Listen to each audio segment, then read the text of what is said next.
6 दिन हो गया है, सरकार सुन नहीं रही। सरकार अब सुनेगी ढंग से। अभी तक ये बच्चे ना गन्ना मांग रहे थे, अब भेली देंगे, भेली। यहाँ तक कि आप शिक्षा मंत्री देश के पूरी तरीके से नाकाम, फेल, इनकॉम्पिटेंट शिक्षा व्यवस्था, उन्हें आतंकवादी तक बुलाने से गुरेज नहीं कर रही। ये बच्चे इस्तीफा मांग रहे थे धर्मेंद्र प्रधान का। जिस दिन किसान आ जाएंगे ना यहाँ, उस दिन धर्मेंद्र प्रधान पीछे, उस दिन प्रधानमंत्री को इस्तीफा देना पड़ेगा। बहुत बेशर्मी की बात है, इनसे क्या इस्तीफा मांगा जाए? इनमें कोई शर्म नहीं बची, कोई क्रेडिबिलिटी नहीं बची, तुरंत इन्हें बर्खास्त किया जाए। मैं इस समय दिल्ली के जंतर मंतर पर मौजूद हूँ। जंतर मंतर पर सीजेपी के धरने का आज छठा दिन है। छठे दिन भी जो भीड़ है वो कम होने का नाम नहीं ले रही है। लगातार जो भीड़ है वो दिन पर दिन जो है वो बढ़ती जा रही है। अगर हम बात करें पहले दिन की, तो पहले दिन के बाद से लगातार जो भीड़ है उसका बढ़ना यहाँ जारी है। आप मेरे पीछे देख सकते हैं कि लगातार जो इस मंच से है वो संबोधन किया जा रहा है। अभी जो उत्तराखंड के किसान है, किसान संगठन है जिसने इसका ऐलान किया है, सीजेपी को समर्थन का ऐलान किया है। यानी लगातार जो समर्थन देने वाले लोगों की जो है वो संख्या लगातार बढ़ती जा रही है। हमने देखा कि पहले दिन जब नीट के अभ्यर्थी यहाँ पर प्रोटेस्ट के लिए आए थे, उसके बाद तमाम जो है और जो अभ्यर्थी है, जो छात्र हैं जो तैयारी कर रहे हैं, यूपीएससी की तैयारी कर रहे हैं, वो भी इस मंच से जुड़े, इस प्रोटेस्ट से जुड़े, और वो भी इस प्रदर्शन में लगातार जारी है। तो इस तरह से प्रोटेस्ट में लगातार लोगों का जुड़ना जारी है।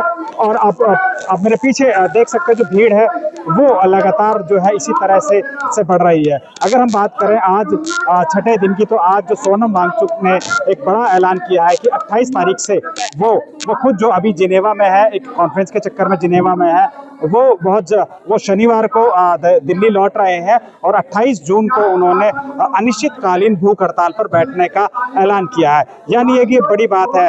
छात्रों का समर्थन मिलना, फिर जो यूपीएससी से जुड़े उन छात्रों का समर्थन मिलना, फिर कल शिक्षकों का इस मंच से आकर लगातार लोगों का संबोधन करना, इसके साथ साथ जो विभिन्न जो छात्र संगठन है उनका यहाँ समर्थन मिलना, ये, और अब जो सोनम वांगचुक है खुद, हालांकि पिछले 20 तारीख के प्रदर्शन में भी वो आए थे, और इससे पहले जब शनिवार को प्रोटेस्ट शुरू हुआ तब भी वो आए थे, तो तभी उन्होंने ऐलान किया था कि वो 1 हफ्ते के लिए जिनेवा जा रहे हैं। वहां से लौटने तक अगर इस्तीफा नहीं देते धर्मेंद्र प्रधान, तो वो अनिश्चितकालीन भूख हड़ताल पर बैठेंगे। तो अगर अब ये सोनम की तरफ से आज बयान आया है, उन्होंने ट्वीट करके इस बात की जानकारी दी है कि अगर 27 तारीख तक, 27 जून तक अगर धर्मेंद्र प्रधान इस्तीफा नहीं देते, तो 28 तारीख को सुबह यहाँ जंतर मंतर पर प्रोटेस्ट के लिए पहुंच जाएंगे, और वो तब तक वो भूख हड़ताल करने वाले हैं, और वो तब तक नहीं हटेंगे जब तक कि मांगे पूरी ना हो। यानी अब इस प्रोटेस्ट को का जो स्तर है वो एक अलग लेवल पे जा रहा है। छात्रों से जुड़ा हुआ यह आंदोलन लगातार देश के विभिन्न हिस्सों के लोगों का भी आंदोलन हो गया है। चाहे उत्तर प्रदेश ले लीजिए, हरियाणा ले लीजिए, तेलंगाना ले लीजिए, उत्तराखंड ले लीजिए, देश के तमाम हिस्सों से जो भी प्रदर्शनकारी हैं, जिन लोगों की मांगे हैं, वो यहाँ प्रोटेस्ट स्थल पे लगातार आ रहे हैं। जो कुछ प्रोटेस्ट यहाँ पर कुछ लोग ऐसे हैं कि जो पिछले पहले दिन जब से ये धरना शुरू हुआ तब से वो लगातार यहाँ बैठे हैं, यही आसपास यहीं रहते हैं, यही खाना खाते हैं, यही सब कुछ करते हैं। इसके साथ साथ जो यहाँ लोग हैं, जो विभिन्न संगठन के लोग हैं, वो यहाँ सेवाएं भी कर रहे हैं। सेवा कि मुफ्त पानी पिला रहे हैं, मुफ्त खाना खिला रहे हैं, मुफ्त चाय पिला रहे हैं, मुफ्त बिस्किट बांट रहे हैं। इस तरीके के भी लोग हैं, वो लगातार पहले दिन से जारी है। तो तमाम इस तरीके के जो आरोप जो लगाए जा रहे थे कि इस प्रोटेस्ट को फंडिंग कहाँ से मिल रही है, तो उसको ये लोग जवाब दे रहे हैं। लगातार इस तरह से अपनी जेब खर्ची से ये लोग जो यहाँ कुछ भी खाने के लिए अगर प्रोटेस्ट के लिए आ रहे हैं, तो वो यहाँ लेकर आए, टिफिन बांध के लेकर आए। हमने कल बातचीत की थी, एक सिख समुदाय के दंपति ने भी वो बर्गर लेकर आए थे। आज जो एक छात्र हैं वो छोले चावल लेकर आए। तो इस तरीके से लगातार इस प्रोटेस्ट स्थल में जो है लोगों का जुड़ना जारी है, और साथ साथ अपनी जेब से वो सेवाएं कर रहे हैं। तो छठा दिन है, हम लोगों से बात करते हैं, साथ में ये भी आपको दिखाते हैं कि लोग किस तरह से यहाँ सेवाएं कर रहे हैं, और तमाम तरीके की जो पूरी रिपोर्ट है ये आप जरूर देखिएगा। जंतर मंतर पर प्रोटेस्ट का आज छठा दिन है, और लगातार जिस कड़ाके की धूप में भी लोगों का समर्थन देना यहाँ जारी है। आप देख सकते हैं स्टेज पे लगातार जो दीप के हैं वो बने हुए हैं, और जो लोग इन्हें समर्थन देने के लिए आ रहे हैं, सीजेपी को समर्थन देने के लिए आ रहे हैं, उन लोगों के साथ वो मंच शेयर कर रहे हैं। अभी कुछ देर पहले उत्तराखंड से आए किसान संगठन ने इन्हें समर्थन दिया और उन्होंने कहा कि वो ट्रैक्टर ट्रॉली लेकर एक बार फिर इस प्रदर्शन स्थल पर पहुंचेंगे। यानी कड़ाके की धूप के बीच लगातार छठे दिन ये सीजेपी का प्रोटेस्ट जारी है। और भीड़ का अगर आप आलम देखें तो लगातार जो भीड़ है वो यहाँ बनी हुई है, जितनी पहले दिन से ज़्यादा लगभग यहाँ भीड़ है। लगातार जो छात्र हैं वो एक ग्रुप और में खड़े हैं और लगातार अपनी मांगों को वो रख रहे हैं। तमाम जो छात्र संगठन है वो भी यहाँ जुड़े हैं। आप देखिए किस तरह से लोग यहाँ बैठे हैं, जबकि यहाँ इधर कड़ाके की धूप है, लेकिन पेड़ के नीचे जो है ये देखिए छात्र किस तरह से ये पेंटिंग बना रही हैं। लगातार जो है इस तरह का जो माहौल वो चल रहा है जंतर मंतर का। आप देखिए इस तरह से लोग जो ग्रुप में जो है वो खड़े हैं और अपनी अपनी बातों को रख रहे हैं। और जो पुलिस का भी भारी इंतजाम है, पुलिस जो पीछे की तरफ जो तमाम जो पुलिस है वो भी यहाँ बैठी है। तो ये प्रोटेस्ट का छठा दिन है, लगातार लोगों का यहाँ जुटना चालू है।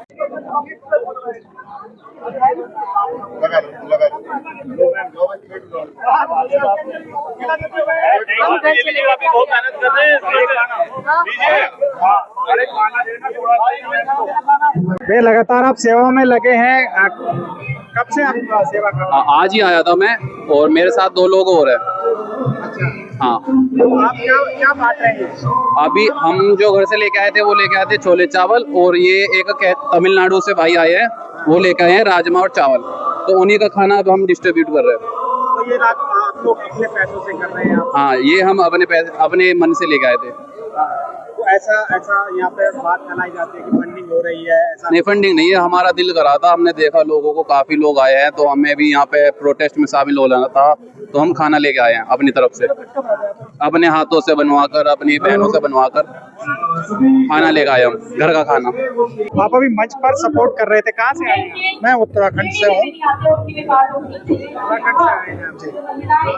क्या आप किसान हैं, क्या करते हैं? बिल्कुल किसान हूँ, मैं किसान का बेटा हूँ और किसान आंदोलन में 13 महीने तक गाजीपुर बॉर्डर पर राकेश टिकैत जी के साथ में मोर्चा संभाला और उत्तराखंड से सारा नेतृत्व मैंने करा उत्तराखंड का।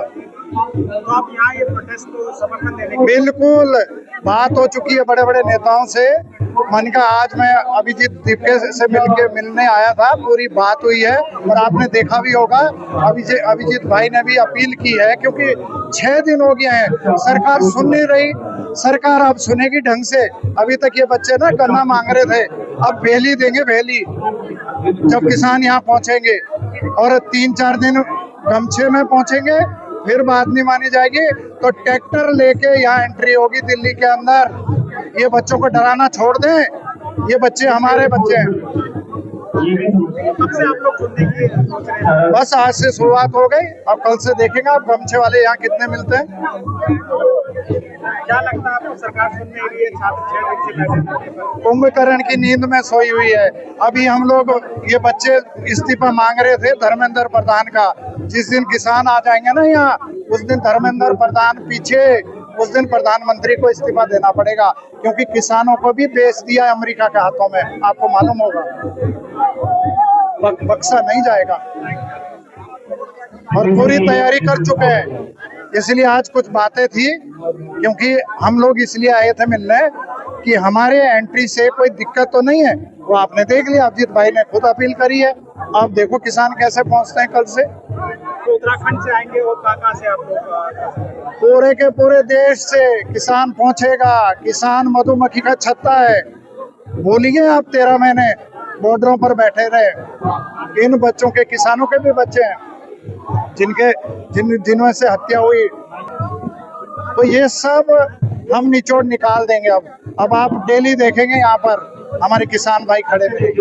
अब फर्स्ट डे से हैं यहाँ इस प्रोटेस्ट में, क्या कितना लंबा आप लोग यहाँ पर उतरे? क्या 6 दिन हो गए हैं, 5 रातें बीत चुकी हैं और जैसे जैसे हमारे आवाज की वॉल्यूम थकान से कम होती जा रही है, वैसे ही जनता का, छात्रों का, युवाओं का जो पूरे तरीके से थोड़ा बहुत भी विश्वास सरकार पर, शिक्षा मंत्रालय पर, शिक्षा मंत्री पर, टेस्टिंग एजेंसीज पर था, वो धीरे धीरे पूरी तरह से खत्म होता जा रहा है। और सरकार के अंदर, शिक्षा मंत्रालय के अंदर छात्रों छात्रों युवाओं के संघर्ष और आंदोलन के प्रति उनका डर बढ़ता चला जा रहा है। उसी का नतीजा ये है कि देश भर में जब तक युवा चुपचाप सहता रहे तब तक उसको आप देश का भविष्य बताते हैं।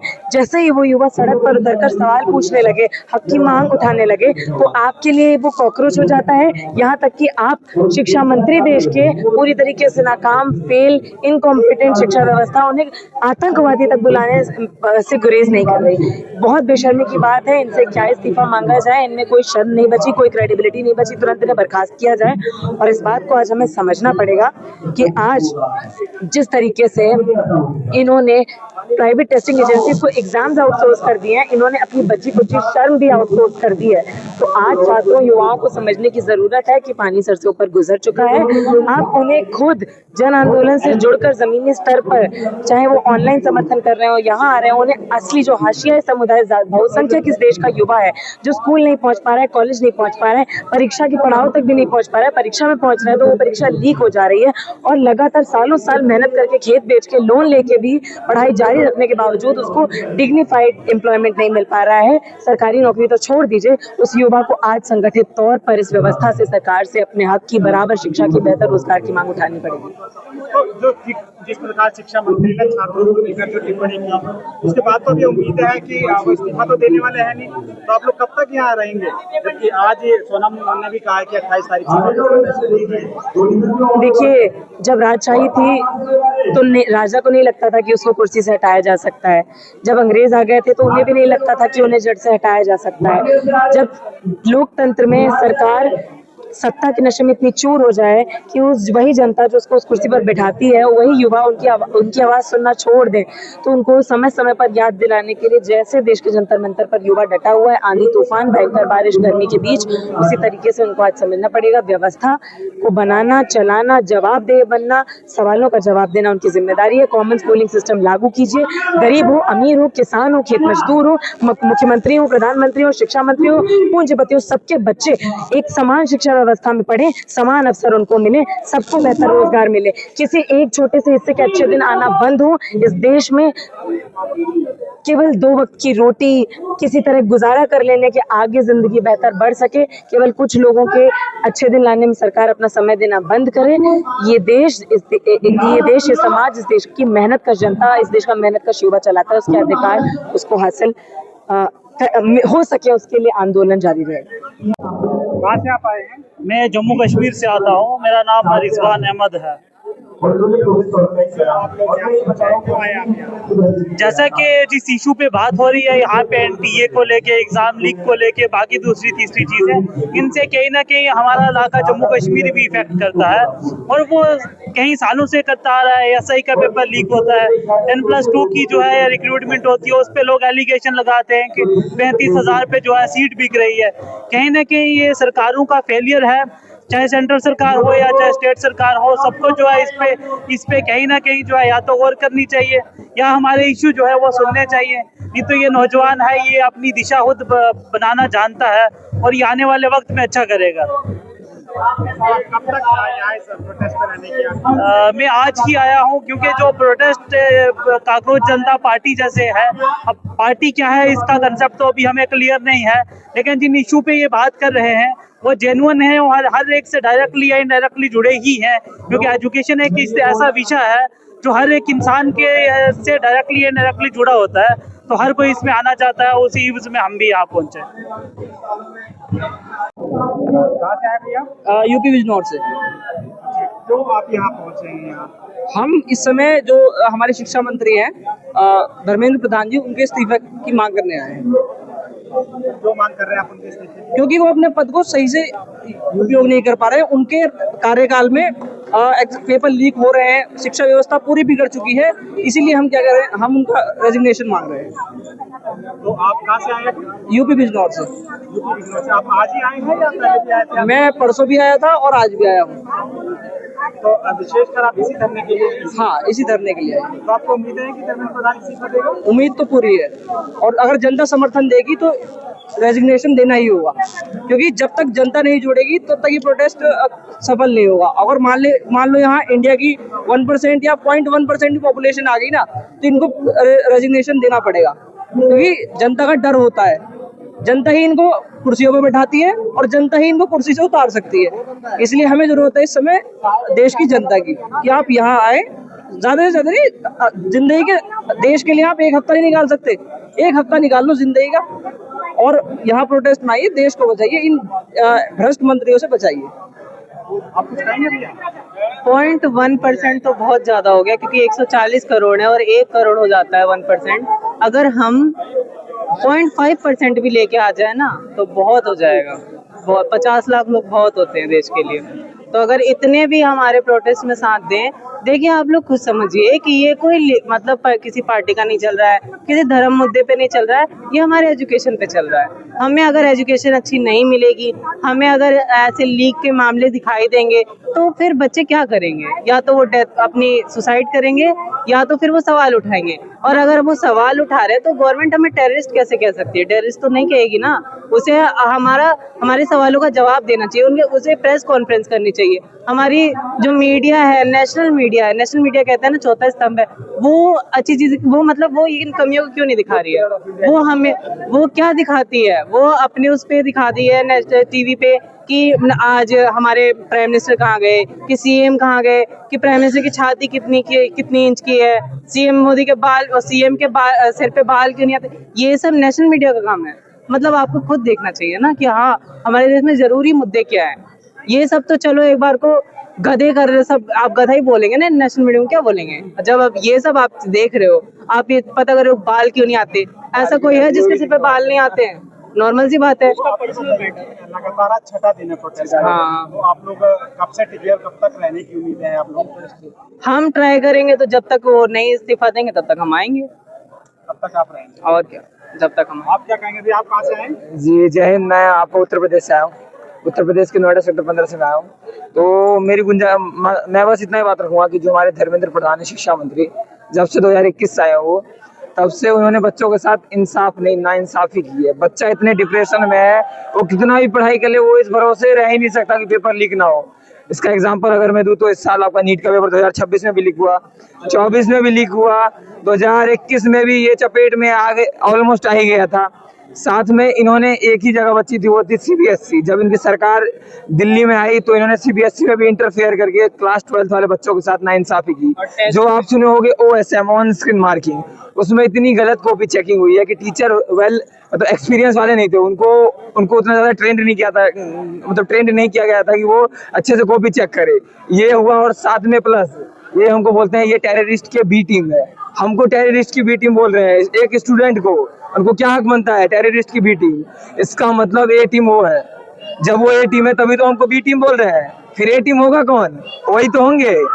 और जो हमारी जो फोर्थ पिलर है, जो हमारी इंडिया मीडिया है, इंडियन मीडिया को बोला जाता है इस देश की फोर्थ पिलर है, इस देश की चौथी स्तंभ है। और वो दिखाती क्या है कि मोदी जी घूम रहे हैं आपका इटली में, मेलोडी इतनी महंगी क्यों है, योगी आदित्यनाथ के बाल क्यों नहीं आते, और ये जो आपके ये नरेंद्र मोदी है वो ट्रम्प को जाके अमेरिका में लड़का रहे हैं। इतनी हिम्मत तो है नहीं, उस व्यक्ति को इंग्लिश बोलने तो आता नहीं है, ब्रो को बडी बोलता है, इसको उल्टा सुल्टा बोलता है, इतना अनपढ़ है। और एक चीज मैं और बोलना चाहूंगा, ये कि जो हमारी जो अभी करंट में जो सरकार जो चल रही है, इनको जरा, क्या आप शिक्षित को किसी भी नेता को अपॉइंट नहीं कर सकते? सब आपको 7वीं 8वीं फेल ही अपॉइंट करना है।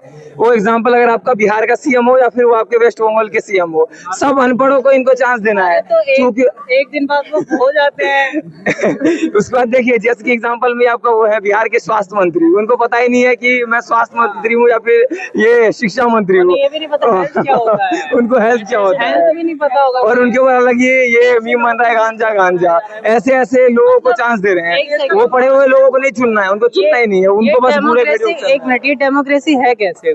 जब हमारे नीतीश उनका ही बेटा बन जाता है, ये डेमोक्रेसी कहाँ से है? ये तो राजतंत्र हुआ ना, ये डिक्टेटरशिप है, ये डेमोक्रेसी नहीं है। डेमोक्रेसी में हर इंसान का मौका मिलना चाहिए। हर इंसान, जो अच्छा इंसान है, जो भलाई कर रहा है, मतलब हमारे एक देश में, मुझे उस सड़क का नाम याद नहीं आ रहा है, मतलब जो एक है जो बहुत टाइम पहले बनी थी और एक कंपनी ने बनाया था, हाँ, वो सड़क आज तक नहीं टूटी है, बहुत टाइम हो गया उसे। लेकिन जब उसे उसके बाद उसे उस सड़क को जो कंपनी थी उसे प्रोजेक्ट नहीं मिला। क्यों? क्योंकि अगर सड़क ही नहीं टूटेगी तो फंड नहीं जाएगा दोबारा, और फंड ही नहीं आएगा तो उनकी जेब कैसे भरेगी? नॉर्मल सी बात है। तो उन्होंने उस कंपनी को नहीं दिया, वो दोबारा से यही आड़ू झाड़ू कंपनियों को दे रहे हैं और यही काम कर रहे हैं, इनके और कोई काम नहीं है। वो बस जो देखिए, जो हमारे सत्ता में सरकार है बीजेपी, वो बस चाहते हैं कि हमारा गुजरात कामयाब हो। गुजरात के बिजनेसमैन को वो मौका देते हैं, अंबानी अडानी को 1-1 रुपए में इतना इतना जमीन बेचते हैं कि ला जाओ इसमें बिजनेस करो, और जंगल झाड़ियों को काट रहे हैं। उसका प्रभाव ये है कि पर्यावरण में इतना ज्यादा धूप पड़ रहा है, बारिश वगैरह होती है तो जानवरों को उधर से हटाया जा रहा है। क्या बनाना क्या है? मॉल। इससे फायदा क्या होगा? देश का नहीं, उन बिजनेसमैन का। वो अपनी जेब भर लेंगे, फिर जाके विदेश में अय्याशी करेंगे, मतलब सॉरी वो जाके विदेश में